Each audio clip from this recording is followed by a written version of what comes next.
কাছ থেকে আসি শুনে ব্যারিস্টার শামীম হায়দার পাটোয়ারি অভিযোগ পাল্টা অভিযোগ প্রতারণার অভিযোগ তো আসল প্রতারক আসলে কে?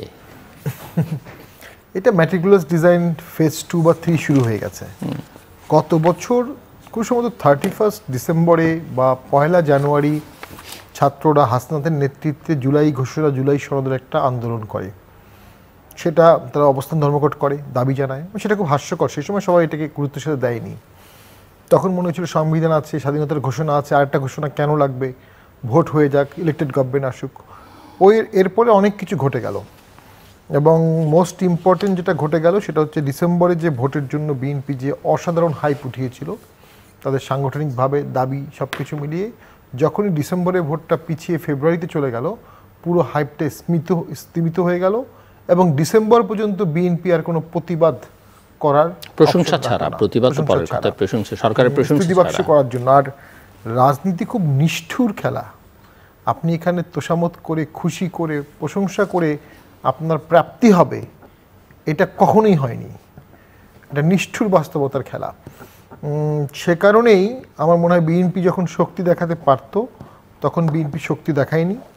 বিএনপি এখন শক্তি দেখানোর উৎসাহ হারিয়ে ফেলতে পারে, উদ্দীপনা হারিয়ে ফেলতে পারে। বছরে শিক্ষা প্রতিষ্ঠানে ভোটের ফলে বিএনপি আরও ডিমোরালাইজড হচ্ছে, বিএনপির বিরুদ্ধে জামাত বা শিবির আরও বেশি স্ট্রেনদেন হচ্ছে ডে বাই ডে। বিএনপি জামাতের দ্বন্দ্বটা আর্টিফিশিয়াল হতে পারে, এটা আমার অ্যানালাইসিস, যে মাঠ থেকে আওয়ামী লীগকে সরিয়ে দেওয়া হয়েছে, এখন আমরা সরকারি দল বিরোধী দল হব, আমরা নিজেরা ফাইট করি, একটা পক্ষ দাঁড়িয়ে যায়, এটা হতে পারে আর্টিফিশিয়াল। সেটা হলেও মন্দ না, হতে পারে জেনুইন।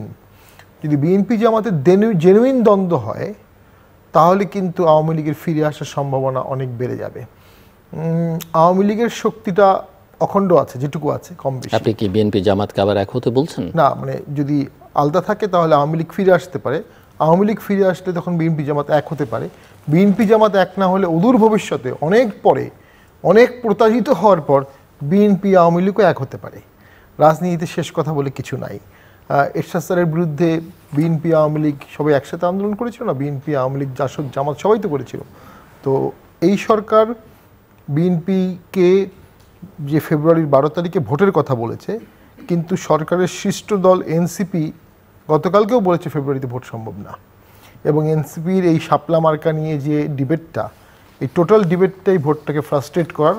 আজকে শাপলা কলি ফর্মে আসছে, সাথে লজ্জাকর কম্প্রোমাইজ। ইলেকশন কমিশনের মেরুদণ্ড নাই এবং মেরুদণ্ডহীন হয়ে গেল। এর মাধ্যমে শুধু একটা দলকে তুষ্ট করতে তারা তাদের তফসিল চেঞ্জ করলো। এটা খুবই দুঃখজনক। এর মাধ্যমে বোঝা যাচ্ছে যে ভোটের সময়ও যখন এনসিপি হুঙ্কার দিবে তাদের হুঙ্কার মানতে ইলেকশন কমিশন বাধ্য হবে। এর ফলশ্রুতিতে যেটা ঘটছে, দেশের সুষ্ঠু নির্বাচনের কোনো আশা আমরা দেখতে পাচ্ছি না, নিয়ন্ত্রিত নির্বাচনের আশা দেখতে পাচ্ছি। যে ইলেকশনটা নিয়ন্ত্রিত হবে, আগে থেকেই নিয়ন্ত্রণ করে ফেলা হবে। তাহলে তো আমরা বলবো ওই যে অটো এমপি ছিল 14 সালে, 18 সালে, 24 সালে, সেটার কিছু দায় আমাদেরও আসে জাতীয় পার্টির। ঠিক ওরকমই একটা ভোট হতে যাচ্ছে, ঠিক সেরকম একটি ভোটের দিকেই দেশ আগাচ্ছে। চিফ অ্যাডভাইজার যে বলেছেন যে উনি ফ্যান্টাবুলিয়াস একটা ইলেকশন দিবে, ফেবুলাস, আমরা তো ফেবুলাস ইলেকশনের কোনো সম্ভাবনা দেখি না। এখন তো উনি আবার বলছেন যে বড় আঘাত আসতে পারে, বেশ চ্যালেঞ্জিং হবে। হ্যাঁ, এরপরে কি হলো? কয়েকদিন আগে ওনারা বলছেন যে নির্বাচন একদিনও কেউ পেছাতে পারবে না। এর আগে কিন্তু আবার এনসিপি এই সনদে স্বাক্ষর নিয়ে একটা হিউজ অবস্ট্রাকশন ক্রিয়েট করলো। এনসিপির রোলটা হচ্ছে অবস্কিউরেন্টিস্ট রোল, সব কিছুতে বাধা দেবে তারা, এবং অবশ্যই বাধাটা সরকারের ইন্ধনেই দিচ্ছে। সরকার এবং এনসিপি কোনো আলাদা সত্তা না, সরকার, এনসিপি, জামাত ইসলামী এবং ঐক্যমত্য কমিশন। ওখানে কয়েকজন অসাধারণ ব্যক্তিত্ব আছে, আমি তাদেরকে অনেককেই চিনি, কিন্তু তাদের অনেকেই কিন্তু বিদেশে ছিল, অনেকেই হঠাৎ করে বাংলাদেশে আসছে এবং হঠাৎ করে বাংলাদেশ ছেড়ে চলে যাবে। এদেশের রাজনীতি, এদেশের দল, এদেশের মানুষ, এদেশের আকাঙ্ক্ষার প্রতি তাদের ভালোবাসা থাকার কোনো কারণ নাই। অনেকে বিদেশ থেকে এসে অনেক ভালো কিছু নিয়ে আসে। ড্যান জিওপিং তার আর্লি লাইফে ফ্রান্সে ছিলেন। ড্যান জিওপিং কিন্তু অসাধারণ বিপ্লবী ছিলেন, মাও সেতুংয়ের 4 জনের মধ্যে ছিলেন একজন, কিন্তু তার তত্ত্ব মাও সেতুং গ্রহণ করেনি। পরে যখন মাও সেতুংয়ের পতন হলো, উনি ক্ষমতা নিলেন, উনি ওনার ওই ফ্রান্সের ধ্যান ধারণা কিন্তু নিয়ে আসছিলেন চায়নায়, যে কারণে চায়না খুব দ্রুত ইন্ডাস্ট্রিয়ালাইজড হয়। তো এই বিদেশি যারা আমাদের এখানে আসছেন তারা উন্নত বিশ্বের উন্নত ধারণা একটাও এখানে আনতে পারেননি। এবং জুলাই সনদ যেটি হচ্ছে যেখানে 30টি নিবন্ধিত দলকে বাদ দেওয়া হয়েছে। বিএনপির একটা পর্যায় পর্যন্ত অবস্থান ছিল বিগত আন্দোলনের পরে বিএনপি যেটা বলেছে সেটাই সরকার করেছে। রাষ্ট্রপতি ইস্যুতে বিএনপি অসাধারণ প্রশংসনীয় ভূমিকা রেখেছে, সেনাপ্রধানের বিষয়েও রেখেছে, বিচারপতিদের বিষয়েও রেখেছে, অনেককে বিএনপি প্রোটেক্ট করেছে। কিন্তু যেই মুহূর্তে বিএনপি কম্প্রোমাইজ করা শুরু করলো, সেটা শুরু হলো যখন আওয়ামী লীগ ব্যান হলো। সেই ব্যানের সময় বিএনপি কোনো রোল প্লে করতে পারেনি, এবং এরপরে ডাকসু নির্বাচন বিএনপি চায়নি, ডাকসু নির্বাচন হয়ে গেল। এরপরে ডিসেম্বর থেকে ভোট চলে গেল ফেব্রুয়ারিতে। তো এরপরে বিএনপি প্রত্যেকটি জিনিস মানতে বাধ্য হচ্ছে at the cost of huge potential danger upcoming. বিএনপির দল বিএনপি করবে, এটা নিয়ে আমাদের বলার কিছু নাই, কিন্তু বিএনপির উপর দেশের ভবিষ্যৎ নির্ভর করছিল। আওয়ামী লীগ পালিয়ে যাওয়ার পরে সবাই বিএনপি মুখাপেক্ষী ছিল, এবং আওয়ামী লীগও বিএনপি মুখাপেক্ষী ছিল। কারণ একটা দল যদি থাকে, ডেমোক্রেটিক পলিটিক্যাল ফোর্স, তাদের মাধ্যমে একটা বিপ্লবী সরকার অথবা একটা তালেবানি সরকার বা অন্য কোনো খারাপ সরকার থেকে দেশ রক্ষা পাবে। সেজন্য সবাই বিএনপিতে উপর আস্থা ছিল, কিন্তু বিএনপি তার সে স্পাইন পলিটিক্সটা করতে পারেনি, যার জনপ্রিয়তা ছিল আকাশচুম্বী।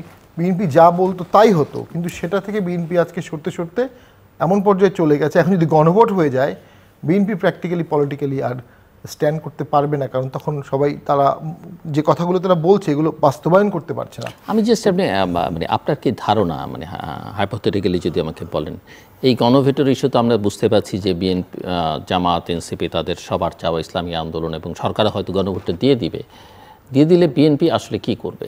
খুবই জটিল ইকুয়েশনে বিএনপি পড়ে গেছে। বিএনপির ডিসেন্টিং জিনিসগুলো ওখানে ডিসেন্টিং নোট দেওয়া হয়নি। গণভোটে থাকতে পারে 48টা বিধান। আমার প্রশ্ন হচ্ছে যে বিএনপি কি এই গণভোটে ব্যাপারে কি করবে? আমার ব্যক্তিগত অভিমত, আপনার কি ধারণা বিএনপিকে দেখে কত করবে এটা আমি বলতে পারবো না। বিএনপির আমার মতে কি করা উচিত আমি বলতে পারি। বিএনপির এখন অবস্থান শক্তভাবে নেওয়ার সময় চলে আসছে। বাংলাদেশে এই মুহূর্তে সংবিধানে গণভোট নাই, যেটি আমাদের আগের সংবিধানে গণভোট ছিল। কিন্তু বিএনপি তো গণভোটের ব্যাপারে এগ্রি করেছে, দ্যাটস অ্যানাদার রং কম্প্রোমাইজ। জাতীয় নির্বাচনের সাথে সেটাও বিএনপির করা উচিত হয়নি, কারণ আপনি যদি বলেন গণভোটটা নাই, তাহলে আপনি কেন ভোটের দিন কেন গণভোট করবেন? আর বাংলাদেশের মানুষরা মার্কায় ভোট দিবে, আবার সাথে সাথে গণভোটে ভোট দেবে, অনেকে কনফিউজড হয়ে যাবে, বিএনপি ভোট লুজ করবে। আর 48টা সাংবিধানিক অ্যামেন্ডমেন্ট, এই 48টা অ্যামেন্ডমেন্ট কি জনগণ বুঝবে? এটা পার্লামেন্টে যখন হিউজ ডেলিবারেশন হতো, মানুষ তখন জনগণ বোঝার ছাড়াও তো ইস্যু আছে যে 48টার মধ্যে হয়তো 8টা বিষয় আমার ভিন্ন মত আছে একজন নাগরিক হিসেবে, তো আমি কি সেখানে কিভাবে ভোট দেব? এটা 48টা একটা লিস্টে আসলে হতো, যদিও সেটা ক্লামজি হয়ে যাবে, কোনোভাবেই একটা কোনোভাবেই এটা কোনো ফরম্যাট হতে পারে না। দেন আপনি গণভোট দেবেন কিসের আন্ডারে? সংবিধানে গণভোট নাই। সংবিধানে গণভোট আছে সংসদে পাশ হওয়ার পরে, যেটা ছিল আগে। তাহলে সংসদে পাশ হওয়ার আগে গণভোটের তো কোনো বিধান নাই। সেখানে অনেকে দাবি করছে যে চিফ অ্যাডভাইজার উনি সাংবিধানিক আদেশ দিয়ে গণভোট করবেন, অর্থাৎ সাংবিধানিক আদেশটাকে সংবিধানের উপরে নিয়ে যাওয়া হবে, এক্স্যাক্টলি লাইক মার্শাল ল। যখনই মার্শাল ল হয়েছে, যিনি চিফ মার্শাল ল অ্যাডমিনিস্ট্রেটর হয়েছিলেন এরশাদ স্যার বা জিয়াউর রহমান, ওনারা সংবিধানকে সাসপেন্ড করেছিলেন, করে ওনারা মার্শাল ল দিয়ে টেম্পোরারি মার্শাল ল দেশ চালিয়েছেন। আরেকটা বিষয় জাস্ট আপনার কাছে, যেহেতু আপনি আইনজীবী, দুজনেই আপনার আইনজীবী, যে অধ্যাদেশ জারি করবার আসলে ক্ষমতাটা কার? এটা রাষ্ট্রপতির। তো এখন প্রধান উপদেষ্টা কিভাবে অধ্যাদেশ? ওনারা কিন্তু অধ্যাদেশ বলছে না, সাংবিধানিক আদেশ, কনস্টিটিউশনাল অর্ডার, সেটাও রাষ্ট্রপতির। প্রধান উপদেষ্টার পদ যদি হয়ে থাকে প্রাইম মিনিস্টারের মতো, উনি অ্যাডভাইস করতে পারেন অ্যাট বেস্ট, কিন্তু ইস্যু করবেন রাষ্ট্রপতি। তাহলে প্রধান উপদেষ্টা কিন্তু আমাদের চিফ মার্শাল ল অ্যাডমিনিস্ট্রেটরের ভূমিকায় নিতে আগ্রহী হচ্ছেন। যখনই তিনি এই অর্ডার দিয়ে দিবেন, তখন কনস্টিটিউশনাল গভর্নেন্স যেটুকু ছিল এটুকু চলে গেল। এই সরকার টার্নড ইনটু বিপ্লবী সরকার, এবং বিপ্লবী সরকার হওয়ার পরে ওই হ্যানা ভোটে আরও একটা জিনিস থাকতে পারে, আমি আশঙ্কা করছি, পরবর্তী ভোট না হওয়া পর্যন্ত এই সরকার কন্টিনিউ করবে।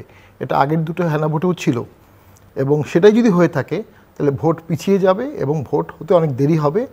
সেই ক্ষেত্রে সকল দল মিলে এই সরকারের বিরুদ্ধে আন্দোলন করা ছাড়া আর কোনো অপশন সকল দল কারো করবে, মানে বিএনপি সহ অন্য যারা আছে সকলেই, যেমন জামায়াত ইসলামী, তো জামায়াত ইসলামী বা এনসিপি, অনেকে বলে যে আপনি নিজেই বলছেন যে সরকার, এনসিপি, জামাত, ঐকমত্য কমিশনের এক, তো তাদের তো সুবিধা, ওদের বাদ দিয়ে বাকি যারা আছে সকলে করতে পারে। আরেকটা জিনিস আমি বলবো, বিএনপি অবশ্যই ভুল করেছে। ঐকমত্য কমিশনের ডিসকাশনে বিএনপির উচিত ছিল আওয়ামী লীগ বাদ দিয়ে বা আর দু একটি দল বাদ দিয়ে বাকি সবাইকে নিয়ে আসা।